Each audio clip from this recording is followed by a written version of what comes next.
collectivity doesn't mean that we all should be stuck together with some glue or something, or we all become like Gibraltar, rock of Gibraltar. No, it doesn't mean that. It means wherever you are connected. That is collectivity. But if you are not connected and you are just glued together, it's very inconvenient to live under such circumstances. I think people don't even understand the meaning of collectivity.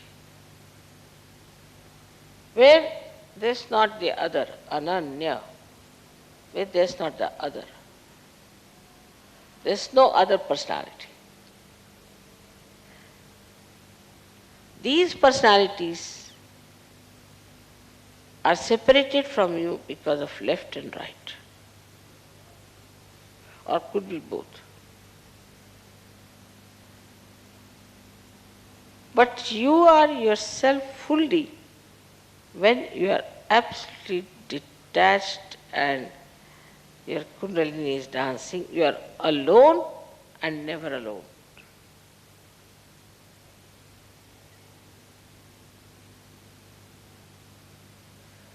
This oneness with the whole gives you all the security that you want, all the joy you want. And that's why Kundalini awakening means collectivity. Unless and until you want pure collectivity in your being, Kundalini won't rise.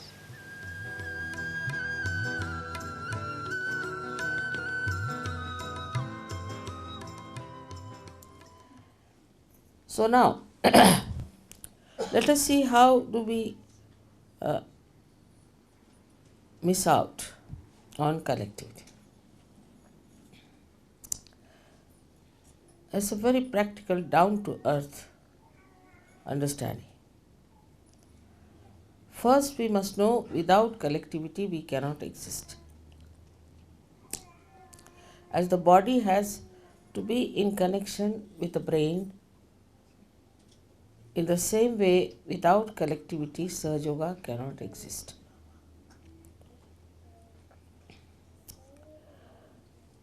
Once you understand that, then you have to work it out that collectivity is absolutely established within and without.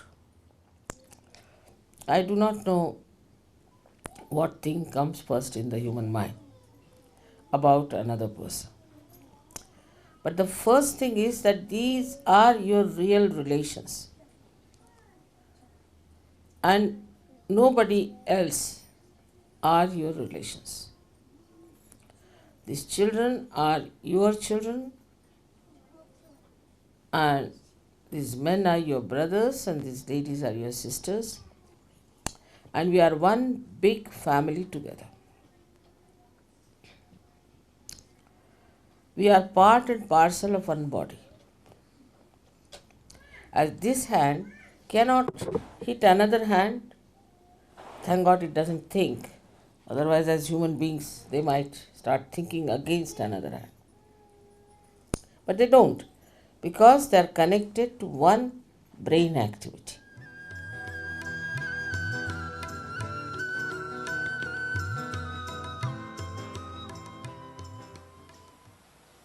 So, we can see that when we ascend in the collective consciousness, and we have collective living, collective meeting, at the Vishuddhi Chakra, Sri Krishna established this, or he manifested this pure relationship of a sister.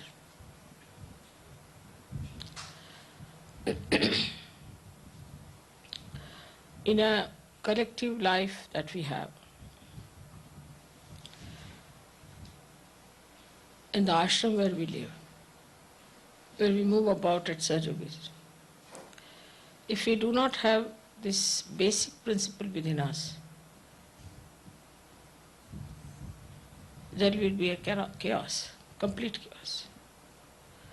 Once this purity of relationship is established, that apart from my wife, all the rest are my sisters or mothers,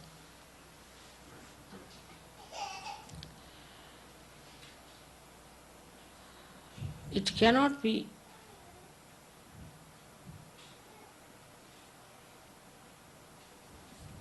a proper society. And the chaos of the social system of America is because they have no sense of pure relationships. Once you call somebody a sister, she's a sister. And once you call somebody a brother, she's a brother. It's not only that you should be born of the same parents. It's not necessary. But this is a very important principle to have a very pure society where everybody can live peacefully.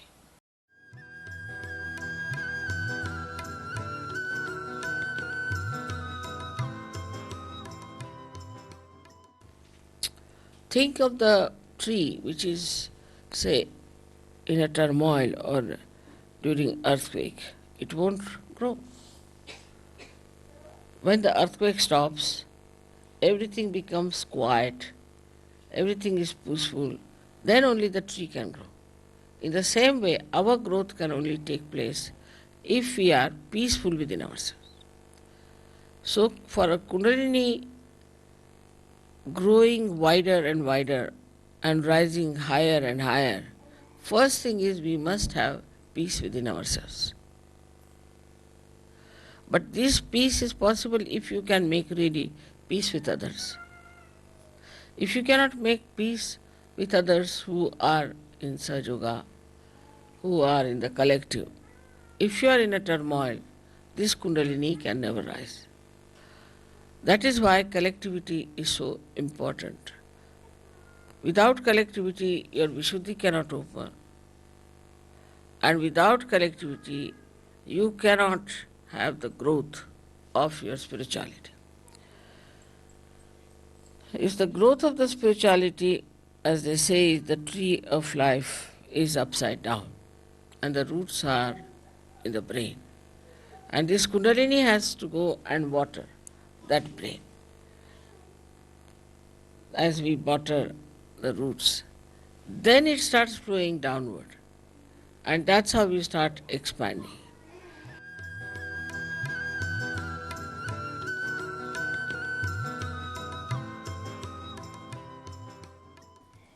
Now, Mother has said we have to have compassion. Now, where do you have our compassion? On the walls, where do we use our compassion? Where do we use our compassion? So, Sahaja Yoga is to be practiced, doesn't mean that you sit down with my photograph all the time. It doesn't mean that. It means you practice compassion. You practice that. Then you have to practice love. Now, how do you practice love with others? If you love someone, what do? You try to please that person. Small things can make people very happy. I know you all try to please me very much. You'll give me presents, you'll find out things which are good for me, you'll go out of the way, buy sweet flowers for me. Beautiful things you do to please me. I am over pleased, I must tell you. But I am more pleased, much more pleased, if you understand collectivity and try to please each other. So now the practice love, where do you practice? Ask your question. Where do I practice love? What do I love? We love our house, we love our photographs, our decorations, everything. But do I practice this love on my wife or on my husband or on other surgeries?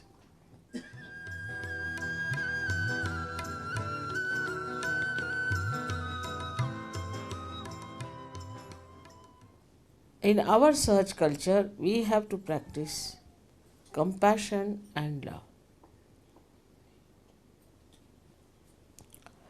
And thirdly, we have to practice patience. I know some children are maybe little more mischievous, some are less mischievous. Maybe some people are very talkative. Sometimes really they give me also a headache. They go on talking so much. Sometimes I think it's good because it's a rest for my mouth. One way of looking at it. Another way of looking at it is just switch off your mind, let him talk, take it out, whatever he wants to talk. Once he is finished with it and fagged out, then he won't bother you much. And also he'll feel satisfied that somebody has listened to his prattles. So patience is needed. And patience is needed in such a way that others should see your patience. Yesterday, for example, I was sitting for about, I think, 3 hours shaking hands with all sorts of people and all types of problems. And the person who came last, he said, looking at your patience, I developed my own patience. And love gives you patience. This love nourishes you. I'm telling you, it's absolutely down to earth method. Here I have not mentioned that you trust God. I'm just saying trust yourself. Absolutely down to earth, because we are talking about your brain.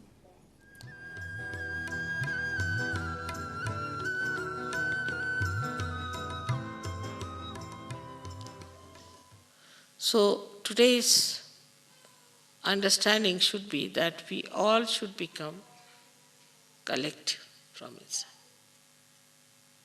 We should not grudge or grumble about life and enjoy the collectivity.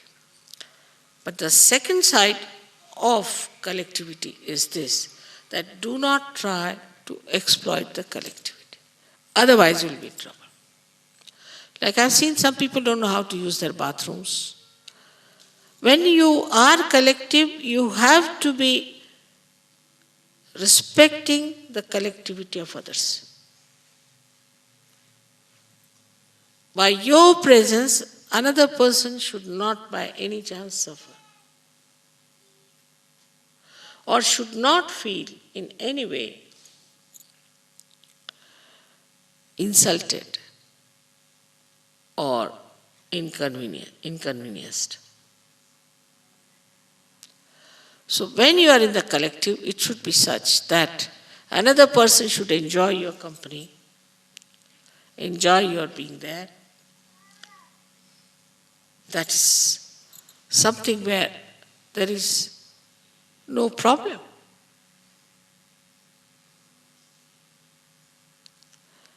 But if you are demanding and if you are asking for things and you think no end of yourself, you cannot at all collective by any chance, but you will suffer for that. Automatically you will suffer. If this is realized and understood properly, your agga is solved.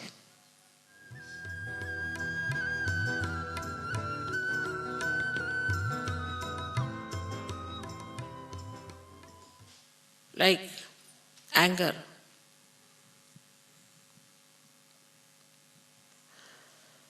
People always boast, I'm very angry with you. Boast.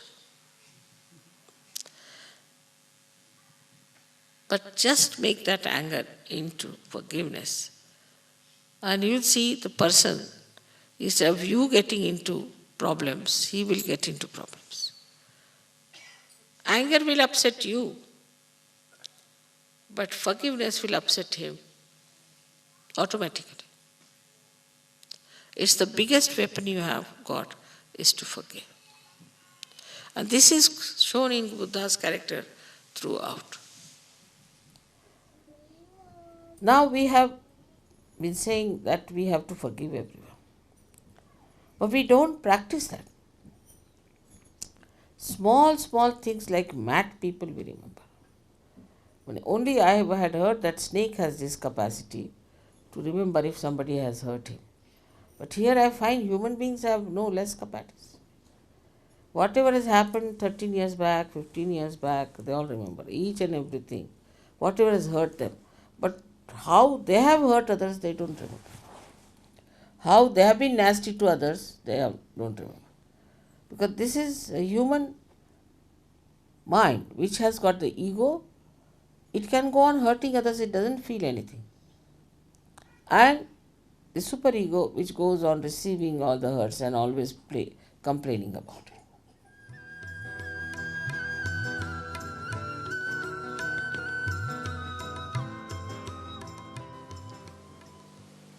Don't criticize the collectivity till I myself find it out and I'll put it right. Keep to the collectivity wisely and earnestly and try to keep the collectivity together.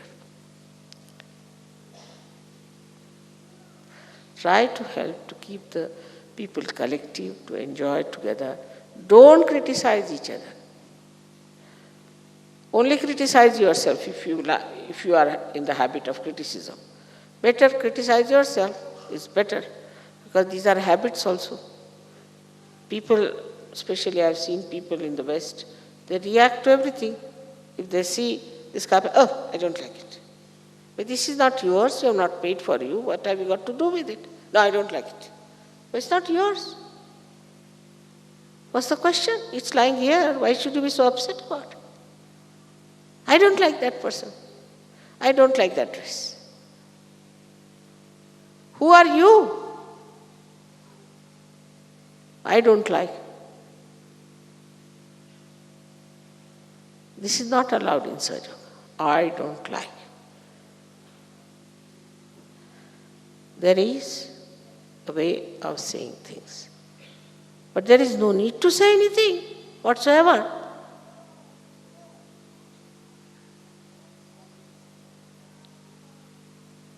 So all this kind of bumptiousness and showing off is against collectivity.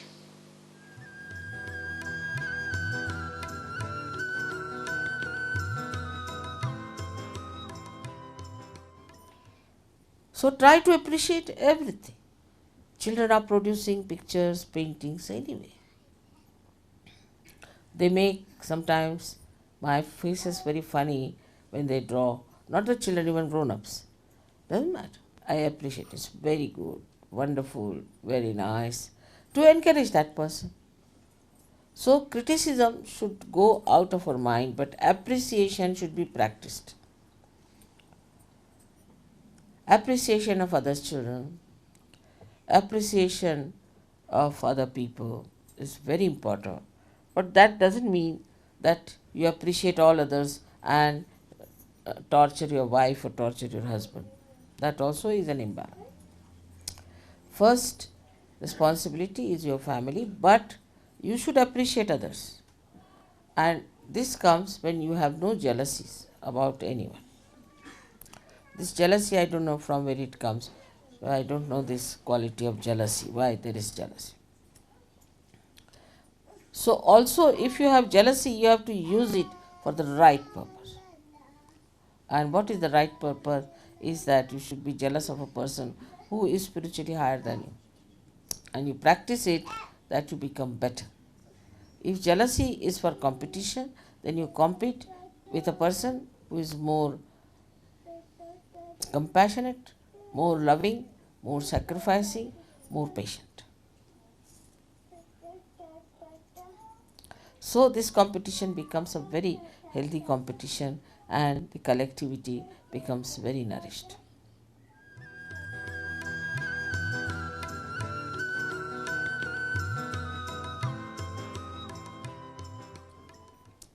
Now the worst enemy of collectivity is aggressiveness. Some people are basically aggressive. Their style of talking is extremely aggressive. The way they say things is aggressive. Maybe because anything. Maybe they are better educated. Maybe they come from a very aggressive family. Maybe they are having a kind of a superiority complex or an inferiority complex or a sense of insecurity. or maybe they are possessed.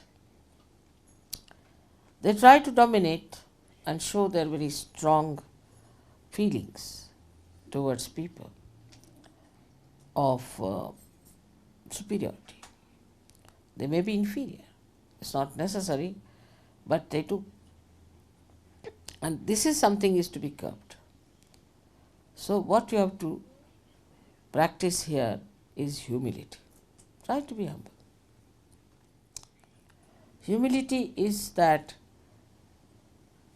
in no way you try to aggress others. And if others are aggressive, you accept it as a childish thing, as a stupid thing, as a foolish thing, has no meaning. Because you are so powerful, you can bear it. That is humility which you have to practice. And all these qualities, if you have, you will really be surprised that you will lose your selfishness.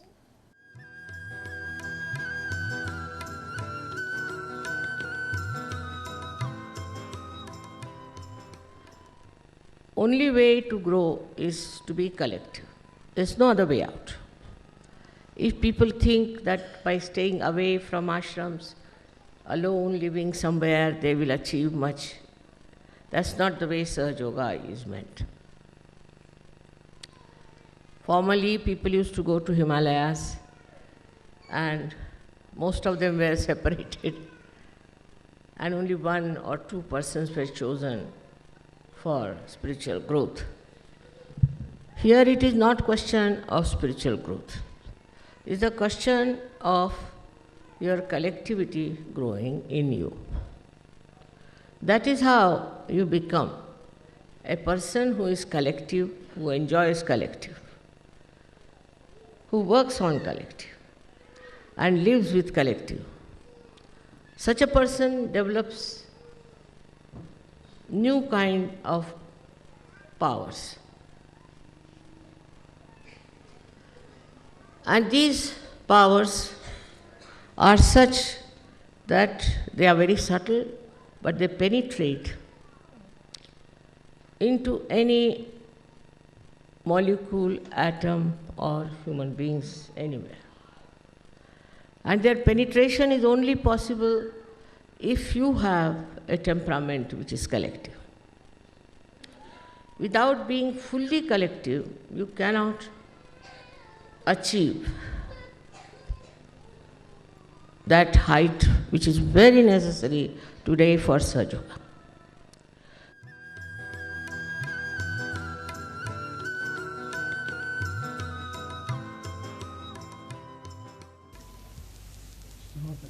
Sometimes the chakras, the same chakras, we feel more on the legs than on the hands. Its integration is not there, that's why. You have to attend collectively. You have to become more collective. The body has to be collective. The thing is, if you are not a collective person, then sometimes you'll feel them on the legs, sometimes on the heart, sometimes in the head. That's not a good thing. You should try to become more collective, should meet more people, take more interest. You see, the body of yours won't work out efficiently unless and until you use it. Because individually, you see, if you work out, it will not develop collectively. Because where are you using it?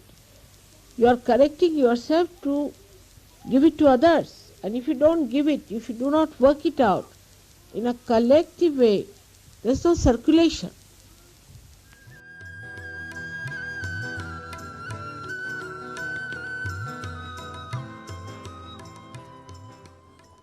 Meditating together is the best way to feel the collectivity. You can meditate at home, of course, you have to cleanse it for your depth, but also you must meditate together. And when you meditate together, then the strength that you have strengthens others, and the strength of the whole collectivity improves so much. We are meditating together is a very big thing. Everyone has to understand that whenever you get time, you find out in the morning times, for example, we'll go to the ashram and meditate. Say Sunday morning, we'll just go and meditate in the ashram. Just for meditation you have to come. Meditate and go away. Because I reside in this ashram. I am here. So leave your homes, come here and meditate. Meditation will help you a lot. Wherever you are together, I am with you. But when you are away from each other, I am not with you. Only in difficulties, when you are pushed into some places where I am not there, where you think I am not there, I am there. But if you deliberately are keeping out of collectivity, I am not with you. So try to grow your collectivity, otherwise you cannot go deep into your own depths. You cannot become a great Sajogi. You cannot really be called a Sajogi. Those who have a sense of collectivity can only become that.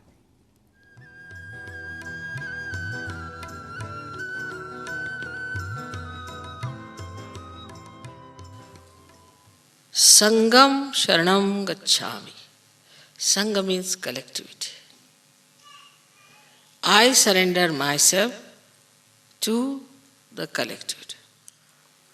So here, in complete awareness, you cannot be mesmerized. If you are mesmerized, then you can live whatever way you like. But in complete awareness and full understanding, we have to become collective.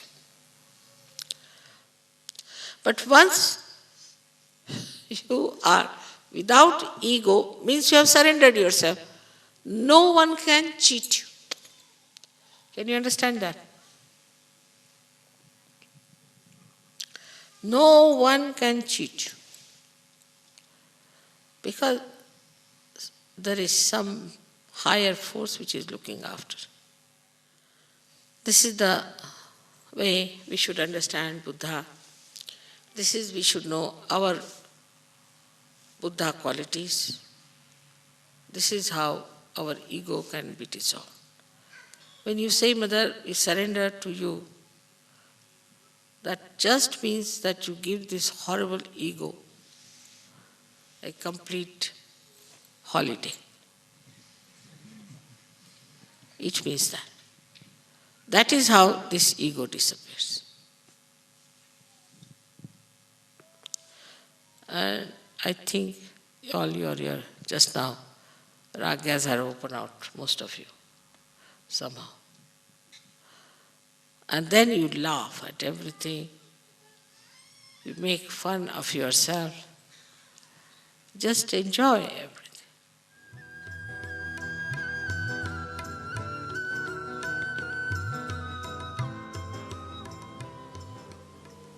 Last but not the least, one must understand that as all the 7 chakras I am working on are in a collective way held by me, by Virata, the quality of Viratangana is that she creates this universal awareness within us, the collectivity. And if you do not realize that in modern times we are in a spiritual path, in a collective way only,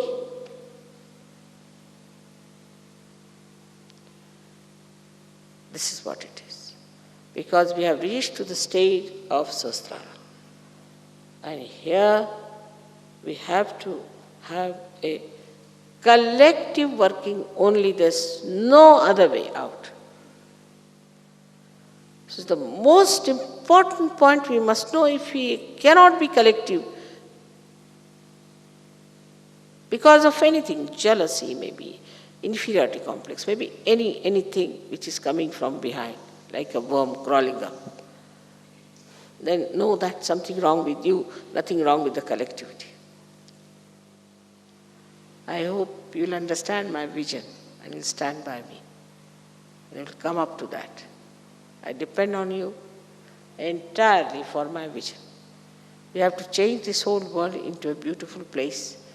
For that, not much sacrifice is needed. You are already blessed. You don't have to do much. Only thing is keep your attention on the source of power. May God bless you.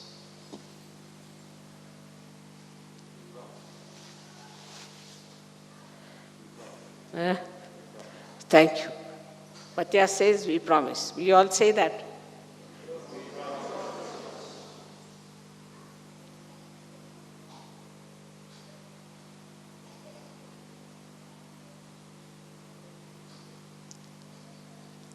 Thank you very much.